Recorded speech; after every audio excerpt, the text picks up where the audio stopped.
Sometimes the greatest courage is not in fighting, but in choosing to become someone entirely new. When the old world burns, we must rise from ashes transformed. The Arizona sun beat down mercilessly on the dusty main street of Dust Bowl, casting harsh shadows between the weathered wooden buildings. Sheriff Dave Blackstone adjusted his silver badge and spat into the dirt, his cold eyes scanning the horizon like a hawk watching for prey. The town had learned to fear those eyes over the past 3 years of his iron-fisted rule. Rose Harrison wiped the chalk dust from her hands and glanced out the schoolhouse window. The children had gone home hours ago, but she remained, preparing lessons for tomorrow. Her simple blue dress and neat brown hair pinned back spoke of Eastern refinement, so different from the rough frontier women who had learned to bend before Blackstone is will. A lone rider appeared at the edge of town, his horse moving slowly through the shimmering heat. The stranger wore a dark suit despite the scorching temperature, and something metallic glinted beneath his jacket. He dismounted outside the saloon, tying his reins with careful precision. Blackstone emerged from his office, his hand resting casually on the grip of his Colt revolver. Without warning, without challenge, without even a word spoken, he drew and fired. The thunderous crack of gunpowder split the afternoon silence like lightning. The stranger crumpled to the dusty street, clutching his shoulder as blood seeped between his fingers. Rose gasped and rushed from the schoolhouse, her teacher's instincts overriding her fear. She knelt beside the wounded man, pressing her handkerchief against the bleeding wound. "Get away from him, Miss Harrison," Blackstone commanded, his voice cold as winter wind. "This does not concern you." Rose looked up defiantly, her green eyes blazing with righteous anger. "This man needs medical attention immediately. What you have done is unconscionable." The sheriff, this expression darkened. "You will remove yourself from this situation, or you will find yourself without employment tomorrow evening. And that would be the least of your troubles." His threat hung in the air like smoke from his still warm pistol. The wounded stranger whispered through gritted teeth, "Federal Agent Tom Ryder." His badge fell from his jacket onto the blood-stained earth. Rose felt her heart pound as she realized the magnitude of what had just occurred. She was caught between the hammer and the anvil, facing a choice that would determine not only her future, but possibly her very survival in this lawless town.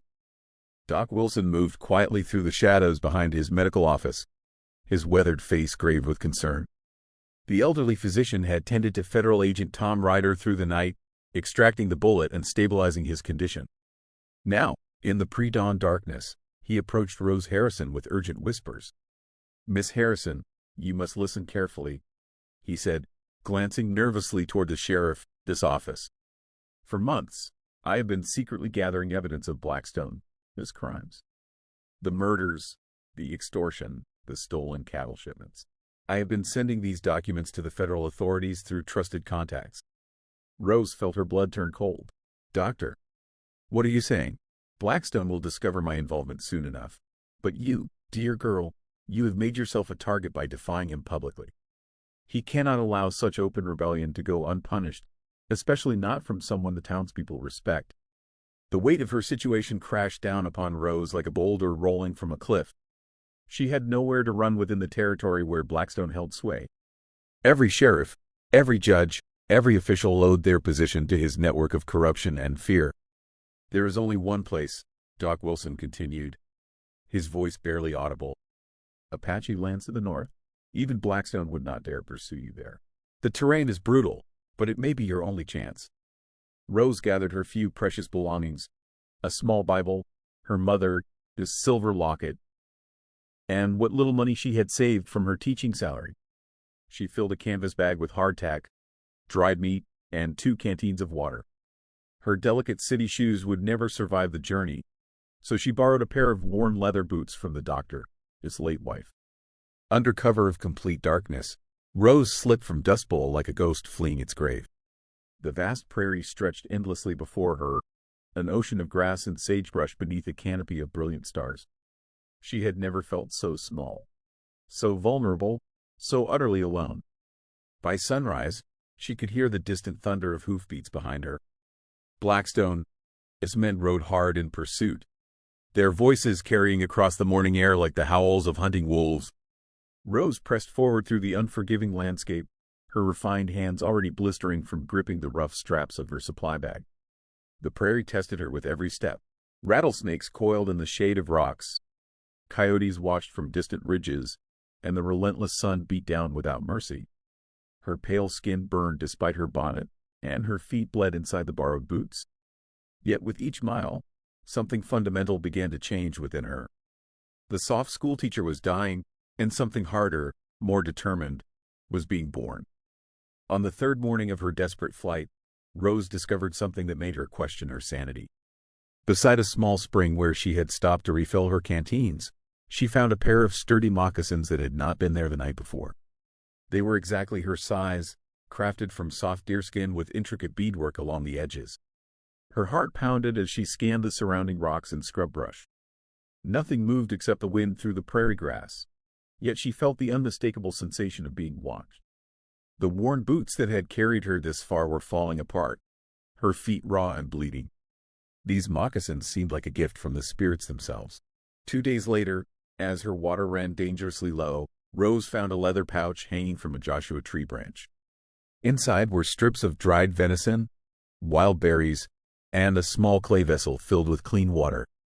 Her mysterious benefactor remained invisible, but their generosity kept her alive when hope seemed lost. The fourth gift nearly cost Rose her life. As she reached for a bundle of blankets left beside a large boulder, she heard the distinctive rattle that turned her blood to ice. A diamondback serpent, thick as her wrist and nearly 6 feet long, coiled between her and the precious supplies. Its triangular head swayed hypnotically, fangs glistening with deadly venom. Rose froze completely, remembering her father's warnings about these creatures from her childhood in Kansas. Any sudden movement would trigger a strike faster than lightning. She remained motionless for what felt like hours, until the snake finally slithered away into the rocks. Only then did she understand how close death had come. That night, wrapped in the gifted blankets beneath a canopy of stars, Rose examined her reflection in her small mirror. The refined Eastern lady was disappearing. Her skin had darkened to bronze from the relentless sun. Her hands were calloused and strong, and her eyes held a hardness that had not existed in Dust Bowl. The prairie was transforming her into something new, something fierce. On the 7th morning, as Rose knelt beside a stream to wash her face, she finally met her guardian. A tall Apache warrior emerged from behind a stand of cottonwood trees, moving with the fluid grace of a mountain cat. His long black hair was adorned with eagle feathers, and intricate blue war paint decorated his bronze chest. "I am Gray Wolf," he said in careful English, his dark eyes studying her with curiosity rather than hostility. "You have traveled far from your people, white teacher." Rose stood slowly, her hand instinctively moving to the small knife Doc Wilson had given her. "How do you know who I am?" "The desert speaks to those who listen. You seek refuge from the evil one who rules with iron fist." Gray Wolf, this expression softened slightly. "My people have watched Blackstone as cruelty. We know of your brave heart." Gray Wolf led Rose through a maze of hidden canyons and secret passages carved by ancient rivers. The path wound deeper into sacred Apache territory, where white men feared to tread. After hours of careful climbing, they emerged into a concealed valley where the Red Rock tribe had made their home. The hidden camp bustled with life. Women worked at grinding corn and weaving baskets, while children played among the wickiups constructed from bent branches and animal hides. Warriors maintained their weapons and horses, their watchful eyes turning toward Rose with mixture of curiosity and suspicion.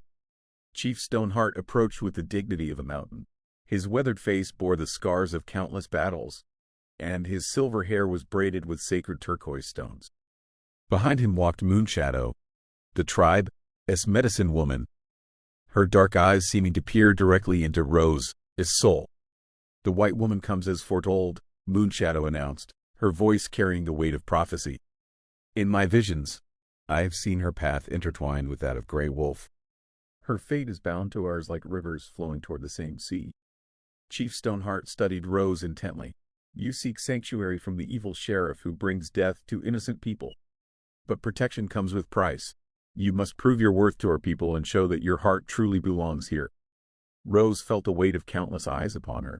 These people had every right to distrust her. Her own race had brought nothing but broken promises, stolen lands, and endless warfare to the Apache.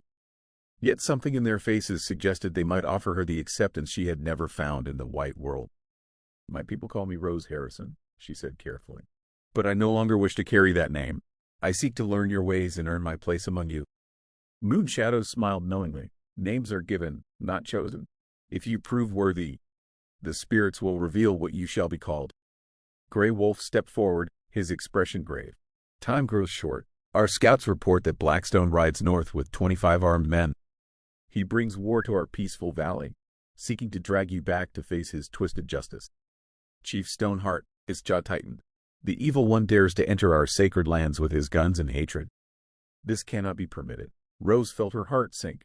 Her presence had brought danger to these people who had shown her kindness. "I should leave immediately. I cannot be responsible for bloodshed in your valley." "Running solves nothing," Grey Wolf replied firmly.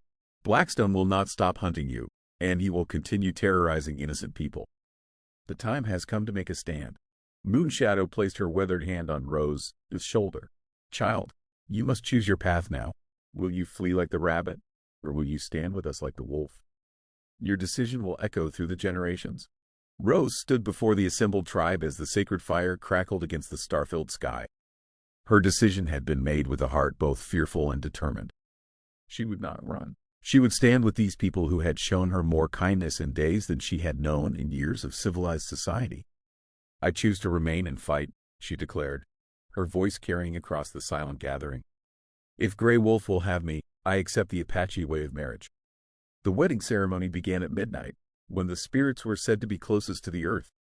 Moonshadow painted intricate symbols on Rose's face with clay mixed from sacred earth and blessed water. The designs represented courage, wisdom, and the joining of two souls destined to walk the same path. Grey Wolf stood tall and proud, his chest decorated with traditional war paint in patterns passed down through generations. Chief Stoneheart spoke ancient words in the Apache tongue, calling upon the spirits to bless this unusual union between worlds. The sacred fire burned higher as Rose threw her old possessions into the flames. Her teacher, his dress, her Eastern shoes, her small mirror, all symbols of her former life turned to ash and smoke. With each item consumed, she felt Rose Harrison dying and something new being born. "You are no longer the woman who fled from Dust Bowl," Moonshadow announced as the ceremony reached its climax. "The spirits have spoken your new name through the sacred flames. You shall be called Fire Healer, for you bring the courage of fire and the compassion of one who mends broken spirits." Grey Wolf took her hands as the tribe chanted in their ancient language. The marriage bond was sealed not with gold rings, but with strips of blessed leather tied around their wrists, symbolizing lives forever intertwined. But even as joy filled the valley, the sound of approaching horses echoed from the canyon walls. Blackstone's men were less than a day's ride away, bringing violence to this sacred place. Moonshadow handed Fire Healer a bow crafted from mountain oak and a quiver of arrows fletched with hawk feathers. "Tomorrow you will face your first test as one of our people. The spirits have prepared you for this moment." War paint was applied to Fire Healer's face in bold strokes of red and black, transforming the former schoolteacher into an Apache warrior woman. The ceremony that began with love would end with preparation for battle, as wedding celebration merged seamlessly with war council. Chief Stoneheart raised his tomahawk toward the stars. "Let Blackstone come. He will learn that Apache justice burns hotter than his hatred." Dawn broke blood red over Snake Canyon as Blackstone's 25 armed men rode confidently into the narrow passage. The sheriff had chosen this route believing it would lead him directly to the Apache camp, unaware that Grey Wolf's warriors had spent the night positioning themselves among the towering rock walls above. Fire Healer crouched behind a boulder high on the canyon rim, her heart pounding with anticipation and terror. This was her first battle, and the bow in her hands felt both foreign and familiar.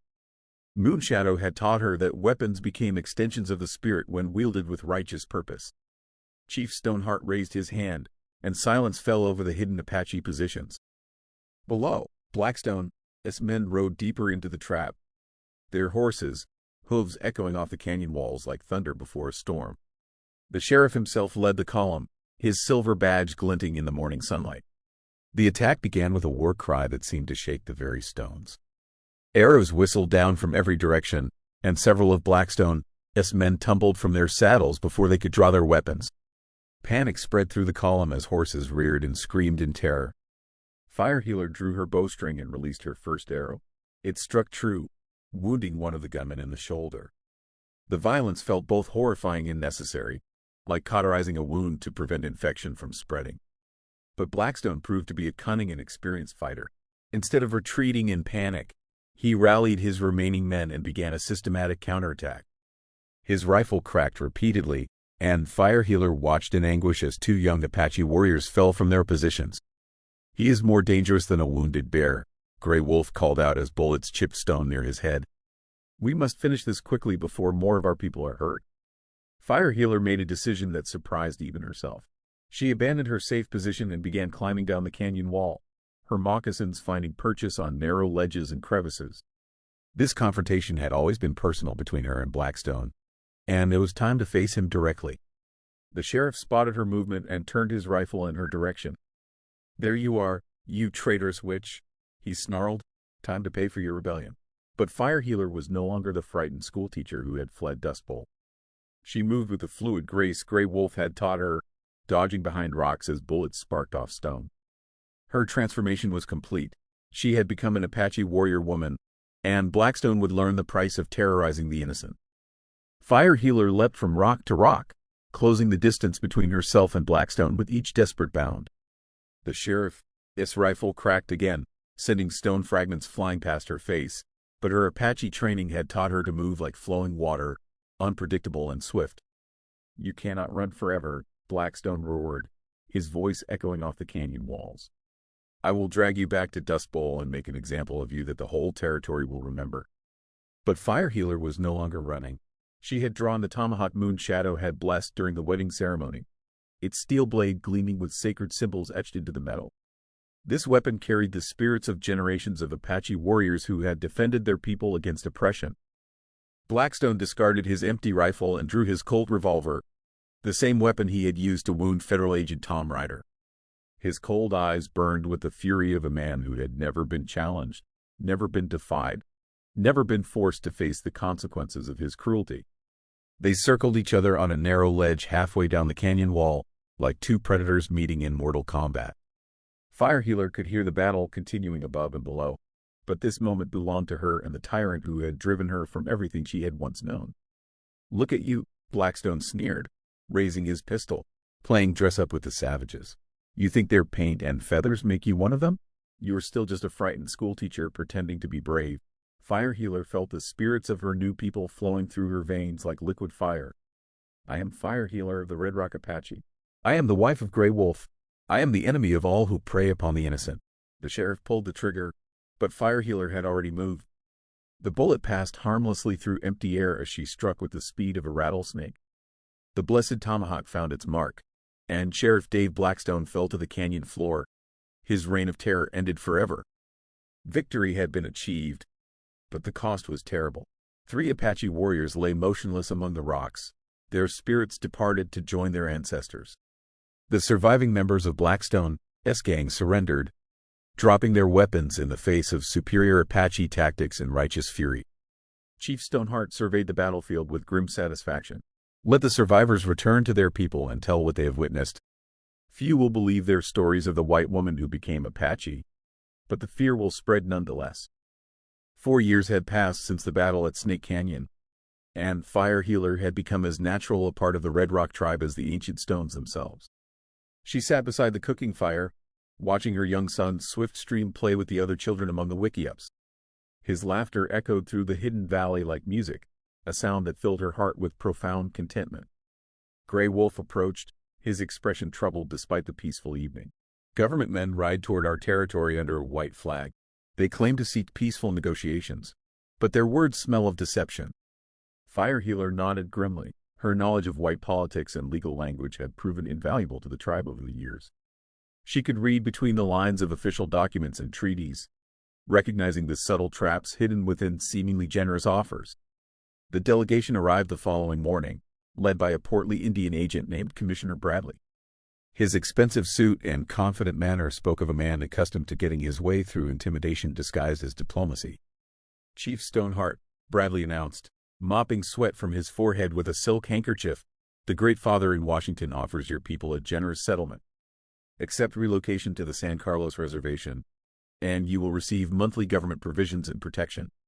Firehealer translated the commissioner's flowery words into their true meaning for the assembled tribal council. He offers us a prison disguised as charity. San Carlos is a place where Apache spirits go to die slowly, surrounded by dust and despair. The negotiations continued for 3 days, with Bradley growing increasingly frustrated by the tribe's refusal to accept what he considered reasonable terms. He had clearly expected to deal with simple-minded savages who would be dazzled by promises of government generosity. "You are harboring a wanted fugitive," Bradley finally declared, pointing an accusing finger at Fire Healer.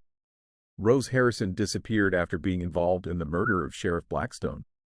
Surrender her to federal custody, and we might consider more favorable terms." Chief Stoneheart, his eyes hardened to flint. "There is no Rose Harrison among my people. There is only Fire Healer, Apache woman, wife of Grey Wolf, mother of Swiftstream. She has committed no crimes against Apache law." That evening, after Bradley's delegation departed with empty hands and wounded pride, the tribal council gathered around the sacred fire. The white man's pressure was growing stronger with each passing season, and everyone understood that their hidden sanctuary could not remain secret forever. Grey Wolf stood before the tribal council with a proposal so radical that even Chief Stoneheart struggled to comprehend its implications. The hidden valley that had protected the Red Rock Apache for generations was no longer safe from the advancing tide of white civilization. "We cannot fight the entire United States Army," Grey Wolf declared, his voice heavy with the weight of impossible choices. "But we can disappear completely. San Francisco grows larger each day, filled with immigrants from many lands. We could blend among them, becoming invisible in plain sight." Fire Healer translated his words, watching the faces of tribal elders as they grappled with this unprecedented suggestion. To abandon their ancestral lands and sacred sites seemed like spiritual suicide, yet the alternative was physical destruction on the reservation. "You speak of cutting our hair, wearing white man's clothing, sending our children to their schools," Old Crow protested, his weathered hands gripping his ceremonial staff. "How can we remain Apache if we surrender everything that makes us who we are?" "The spirit lives in the heart, not in external appearances," Fire Healer replied gently. "We would preserve our language, our stories, our ceremonies in secret. The white world sees only surfaces. They cannot touch what lives within our souls." The debate raged for days around the sacred fire. Some families declared they would rather die fighting than live as pretend white people. Others saw wisdom in Grey Wolf, this desperate plan, recognizing that survival sometimes required the courage to change everything. Chief Stoneheart finally called for a decision. By a narrow margin, 23 families chose transformation over destruction. The remaining 7 families would journey west to join distant relatives, carrying the traditional ways to other hidden strongholds. Preparation for the Great Deception required months of careful planning. Fire Healer used her knowledge of white society to create believable backstories for each family. They would become Irish immigrants, Italian stoneworkers, German craftsmen seeking new opportunities in California. Forged documents were obtained through contacts in the Mexican border towns. Hair was cut short and skin lightened with special preparations. Traditional clothing was carefully packed away, replaced with store-bought garments that would help them blend into the immigrant neighborhoods of San Francisco. The journey west began on a crisp autumn morning, with 23 families carrying their entire world in covered wagons. Swiftstream rode beside his parents, his young mind struggling to understand why they were abandoning everything familiar for an uncertain future among strangers. Fire Healer looked back once at the hidden valley where she had found love, purpose, and her true identity. But the path forward called with the promise of freedom, and she had learned long ago that sometimes survival required the courage to become someone entirely new. 8 years after fleeing Dust Bowl, the woman once known as Rose Harrison stood on the bustling docks of San Francisco, watching ships arrive from distant lands. She had become Emily Hunter, wife of respected carpenter George Hunter, formerly Grey Wolf of the Red Rock Apache. Their transformation was so complete that even old friends might not recognize them. The Red Rock families had successfully melted into the immigrant neighborhoods south of Market Street. Irish dock workers, Italian fishermen, and German brewers accepted the newcomers without suspicion. In a city built by people seeking fresh starts, 23 Apache families had found the perfect hiding place. Emily operated a boarding house that served as more than simple lodging. Hidden behind the facade of helping European immigrants, she ran an underground network that assisted Native Americans escaping reservation life. Word spread quietly through tribal networks that sanctuary could be found in San Francisco. Swiftstream, now called Samuel Hunter, attended public school during the day while learning Apache traditions each evening in the basement of the boarding house. The children balanced two worlds with remarkable skill, speaking English with their schoolmates while preserving their ancestral language at home.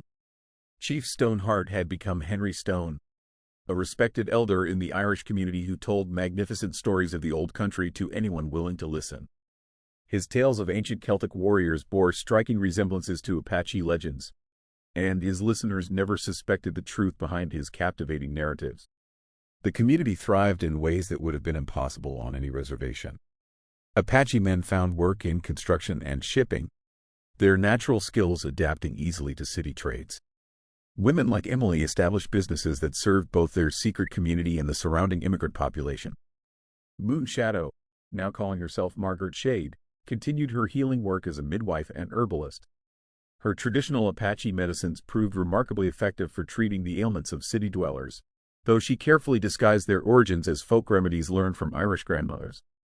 On quiet Sunday mornings, the families gathered in Emily's basement for ceremonies that connected them to their ancestral spirits. Sacred fires burned in hidden hearths, and ancient songs echoed softly through soundproof walls. They had not abandoned their Apache souls, merely clothed them in different bodies. Emily often reflected on the extraordinary journey that had brought her to this moment.